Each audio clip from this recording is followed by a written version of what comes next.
सावन मंगलवार व्रत कथा। तो सावन के मंगलवार माँ मंगला गौरी को समर्पित है। मंगला गौरी माता का यह व्रत विशेषकर स्त्रियों के लिए सौभाग्यदायक और सभी भक्तों के लिए दुखों को हरने वाला होता है। इस व्रत को करने से वैवाहिक जीवन सुखमय होता है और जीवन में सुख, शांति और समृद्धि आती है। जो महिलाएं और कन्याएं इस दिन व्रत करती है उन्हें अखंड सौभाग्य की प्राप्ति होती है, वैवाहिक जीवन में मधुरता आती है और संतान संबंधी सुख भी मिलता है। मंगला गौरी माता अपने भक्तों की हर पुकार सुनती है, बस जरूरत है सच्चे मन से भक्ति करने की। अब आइए भक्तों, हम श्रवण करते हैं मंगला गौरी माता की व्रत कथा। एक गांव में एक बुढ़िया माई रहती थी। बुढ़िया माई का एक बेटा था जिसका नाम भोला था। उसकी एक सुंदर पत्नी थी रूपा। भोला अपनी माँ का बहुत ख्याल रखता था। बहू भी बहुत सीधी थी, लेकिन बुढ़िया माई दिन रात बहू से झगड़ा करती रहती थी। एक दिन बुढ़िया माई ने घर आकर बताया, बहू सुन, मैं शिव जी के मंदिर से आ रही हूँ। वहाँ सब बातें कर रहे थे कि यदि सावन के सोमवार का व्रत कर अगले दिन मंगलवार को मंगला गौरी का व्रत किया जाए तो भोले बाबा और माँ पार्वती की कृपा से तुझे बेटा हो सकता है। तब रूपा ने कहा, लेकिन माँ जी, मैं तो कल केवल सोमवार का व्रत करती हूँ। ठीक है, अब आप कह रही हैं तो इस बार मैं दोनों व्रत करूंगी। बुढ़िया माई केवल उसे परेशान और भूखा रहने के लिए यह सब कह रही थी। उसने आगे कहा, अरे ऐसे व्रत नहीं करना है। दोनों दिन कुएं से 7 घड़े पानी शिवलिंग पर चढ़ाना है। रूपा यह सुनकर परेशान हो गई। उसने कहा, माँ जी, मैंने तो यह सब करते किसी को नहीं देखा। यह सुनकर बुढ़िया माई को क्रोध आ गया। उसने कहा, मैं झूठ बोल रही हूँ। यह केवल संतान प्राप्ति का उपाय है, तो तुझे करना ही पड़ेगा। यह सुन रूपा चुप हो जाती है। कुछ दिन बाद सावन शुरू हो जाता है। रूपा ने पहले सोमवार को सुबह पूजा पाठ कर व्रत शुरू किया और 7 घड़े पानी कुएं से भरकर शिव जी पर चढ़ा दिए। कुआं मंदिर से काफी दूर था, इसलिए उसे काफी समय लग गया। यह सब करने में शाम को जब रूपा वापस आई तो देखा भोला बहुत गुस्से से घर के बाहर बैठा है। रूपा के पूछने पर उसने गुस्से में कहा, कहाँ चली गई थी? इतनी देर लगती है जल चढ़ाने में? घर में मेरी माँ भूखी बैठी है और तू घूम घूम कर पूरा गांव देख रही है। यह कहकर भोला ने उसे मारा। रूपा मार खाकर बिना कुछ खाए सो गई। अगले दिन उसकी सास ने कहा, बहू, आज फिर से तुझे जल चढ़ाना है। यह सुनकर रूपा ने कहा, माँ जी, कल से मैंने कुछ नहीं खाया है और इनकी मार से मेरा पूरा शरीर दुख रहा है। आज मैं कलश कैसे उठा पाऊंगी? यह सुनकर बुढ़िया ने कहा, कुछ भी कर ले, लेकिन यह तो तुझे करना ही पड़ेगा। रूपा पूजा करने चल दी। मंदिर में पूजा करने के बाद वह कुएं पर आई। बड़ी मुश्किल से उसने पहला कलश भरा और चल दी, लेकिन कुछ दूर चलने पर वह गिर पड़ी और उसका मटका भी टूट गया। रूपा एक पेड़ के नीचे बैठकर रोने लगी। तभी वहां एक साध्वी आई। उसने कहा, बेटी, क्यों रो रही हो? रूपा ने रोते हुए सारी बात बता दी। उसकी बात सुनकर साध्वी ने कहा, बेटी, तू एक काम कर, एक लोटा जल ले और उसमें 7 बार थोड़ा थोड़ा शिवलिंग पर जल चढ़ा देना और घर जाकर अपनी सास से कहना, मैंने जल चढ़ा दिया। रूपा ने कहा, लेकिन यह तो झूठ होगा, मेरा मटका भी टूट गया। तब साध्वी ने कहा, ये ले लोटा, इसमें जल भर कर चढ़ा दे और इसे घर ले जाना, लेकिन छिपा कर रख देना। रूपा ने ऐसा ही किया। दोपहर को वह घर पहुंच गई। बुढ़िया माई के पूछने पर उसने वही बात बता दिया जो साध्वी जी ने बताया था। शाम को माँ मंगला की पूजा कर उपवास पूरा किया। इसी तरह 2 मंगला गौरी व्रत पूरे हो गए। लेकिन जब तीसरे व्रत की बारी आई तो बुढ़िया माई चुपचाप रूपा के पीछे गई। उसने सब देख लिया। बुढ़िया माई ने घर आकर अपने बेटे को सब बता दिया। भोला ने फिर रूपा को मारने के लिए जैसे ही हाथ उठाया, माँ पार्वती प्रकट हो गई। उन्होंने कहा, रुक जा भोला। यह सुनकर भोला रुक गया। बुढ़िया माई माँ पार्वती के पैरों पर गिर गई। भोला भी माफी मांगने लगा। माँ पार्वती ने कहा, माफी मांगनी है तो इससे मांग जो तेरे और तेरी माँ के जुल्म सहकर भी पत्नी धर्म निभा रही है। भोला ने रूपा से माफी मांगी। बुढ़िया माई ने कहा, बेटी मुझे माफ कर दे। तुझे परेशान करने के चक्कर में मैंने यह सब किया था। रूपा ने कहा, माँ इस संसार से मेरा मन भर गया है, आप मुझे अपने साथ ले चलिए। पार्वती जी ने कहा, ठीक है, आज से तू मेरी कृपा से जंगल में एक आश्रम बनाकर भक्ति करेगी, लेकिन इन दोनों को सजा मिलेगी। रूपा ने कहा, माँ इन्हें माफ कर दीजिए। यह सुनकर माँ पार्वती ने कहा, आज तुम्हारी बहू के कारण तुम्हें जीवन दान मिलता है। जाओ इस लोटे को रख लो। तुम्हारे परिवार में कभी अन्न धन की कमी नहीं होगी, लेकिन मैं अपनी बेटी को साथ ले जा रही हूँ।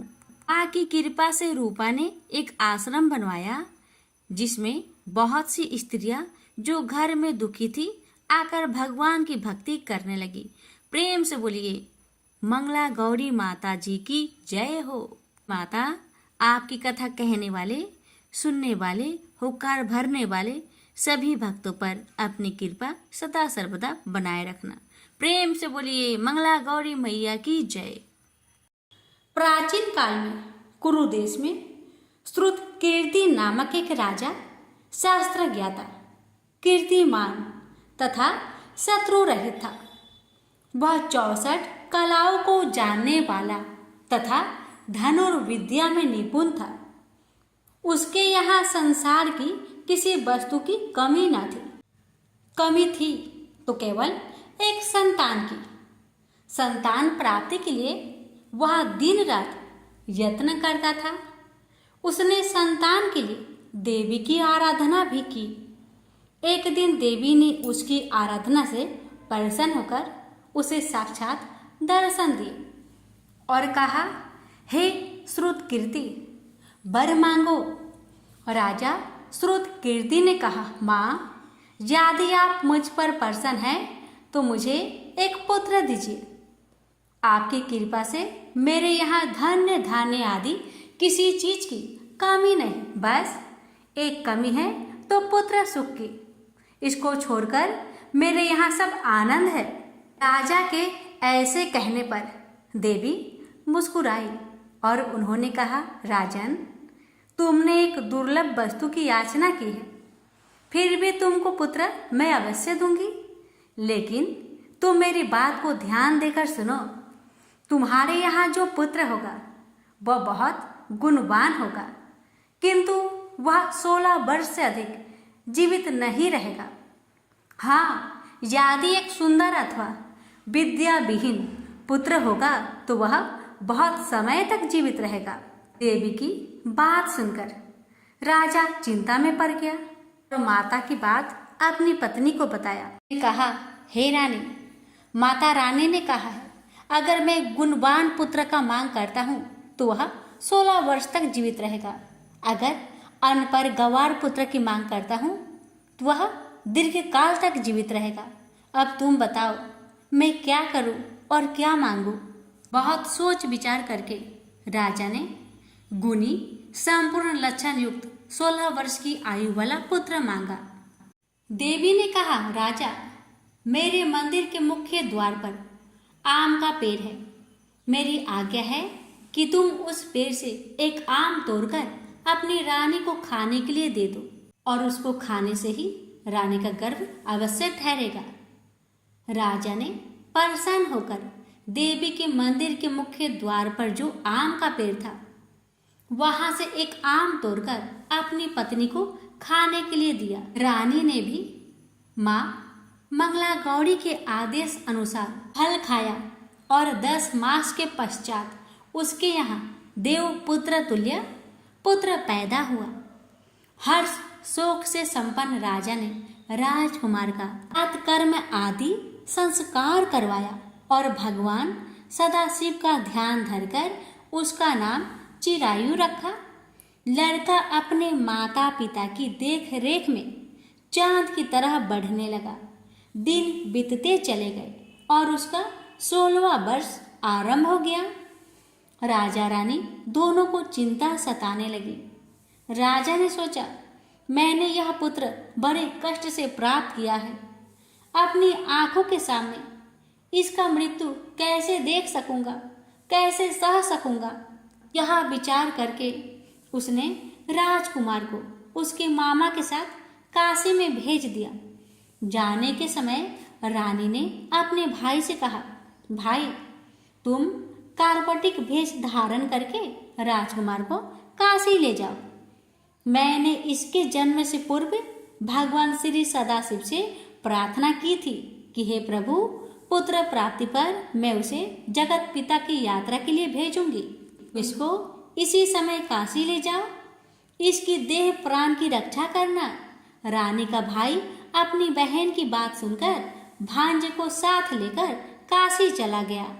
कई दिन की यात्रा के पश्चात वह आनंद नगर पहुंचा।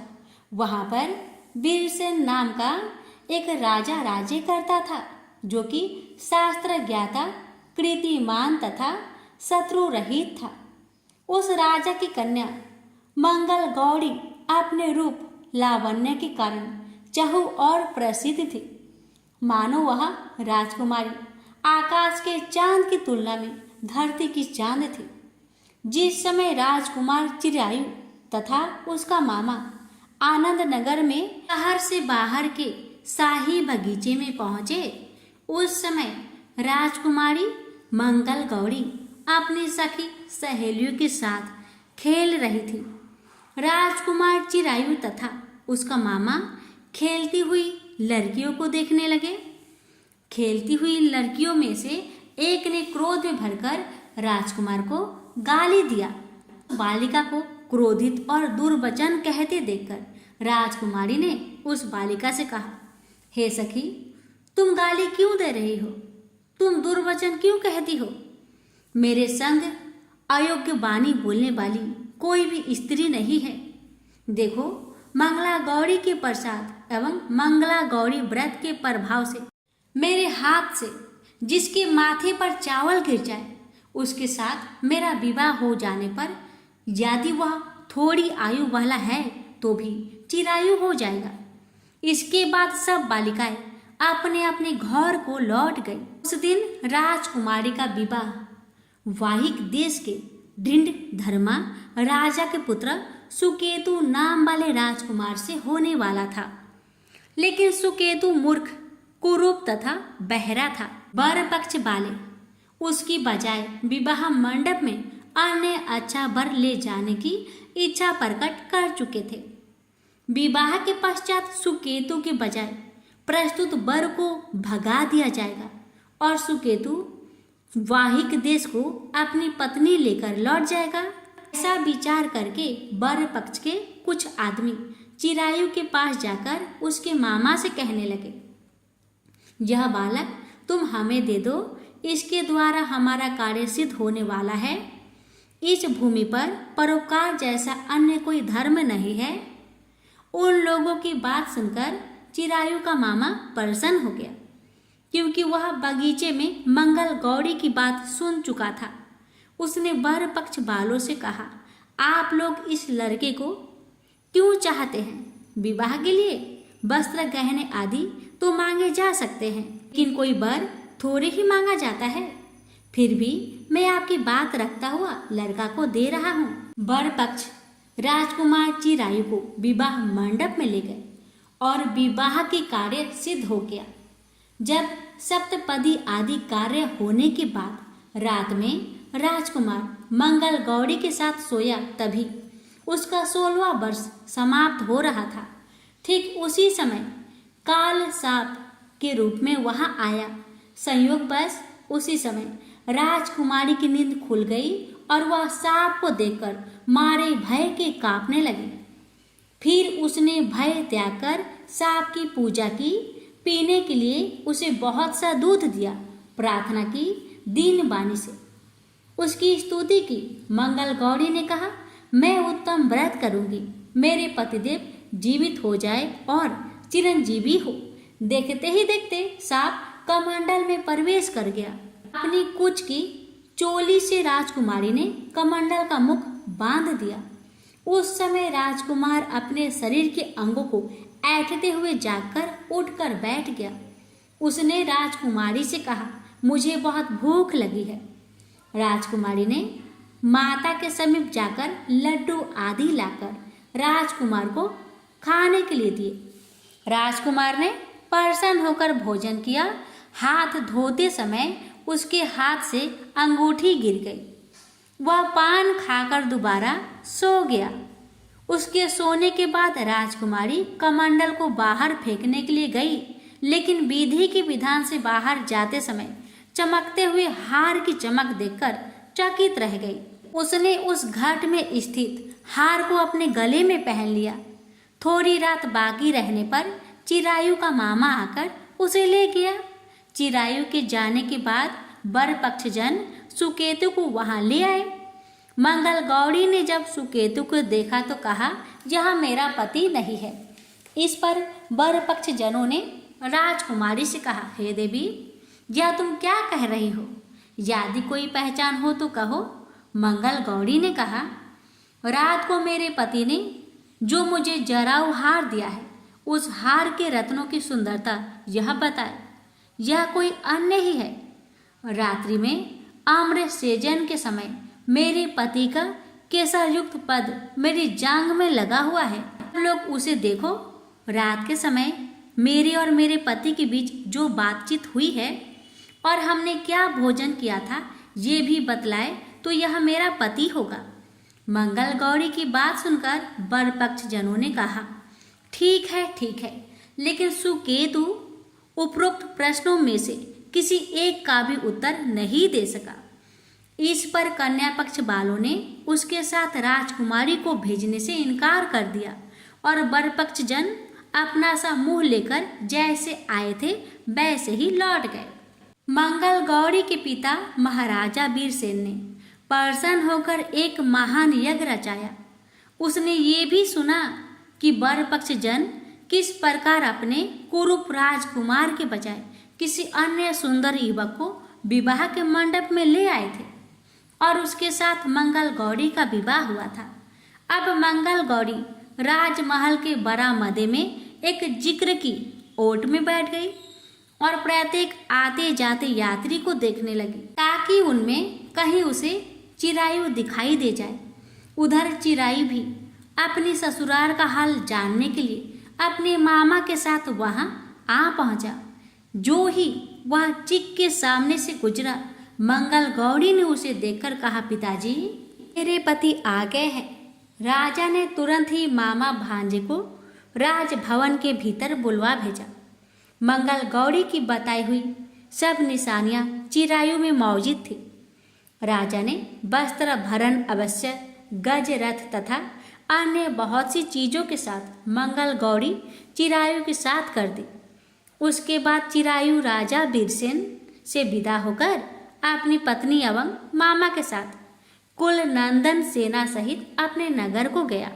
जब उसके माता पिता ने लोगों के मुख से उसकी वापस आने की बातें सुनी तो उन्हें इस बात का विश्वास ही नहीं हुआ। वे बड़े हैरान हो गए और सोचने लगे, लो, भाग्य के विपरीत कैसे हो सकता है। वह अभी यह सोच ही रहे थे कि राजकुमार चिरायु ने माता और पिता के चरणों में प्रणाम किया।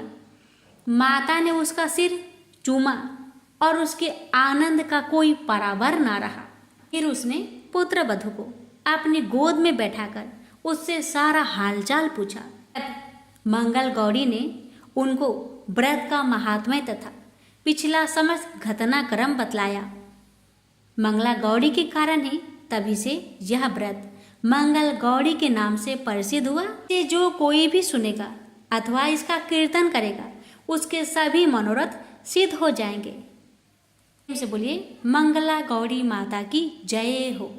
माँ मंगला गौरी की आरती।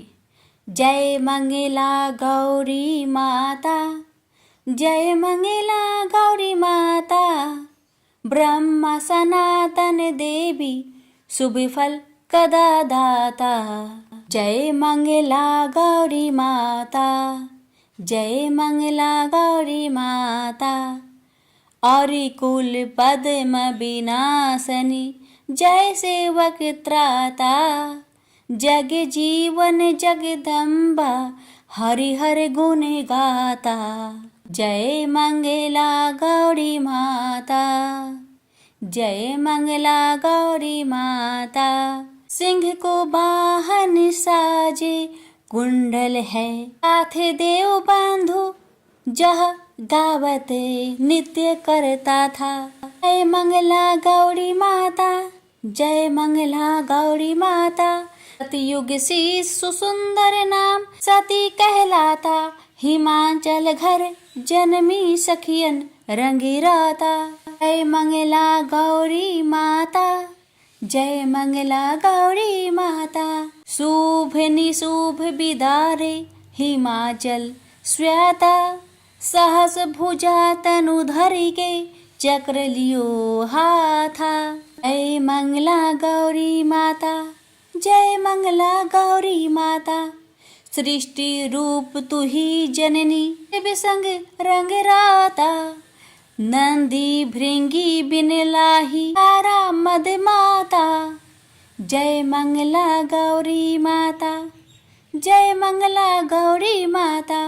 देवन अरज करते हम चित को लाता, गावत दे दे ताली मन में रंग राता। जय मंगला गौरी माता, जय मंगला गौरी माता। मंगला गौरी माता की आरती जो कोई गाता, सदा सुख संपत्ति पाता। प्रेम से बोलिए मंगला गौरी माता की जय। माता सबका कल्याण करे।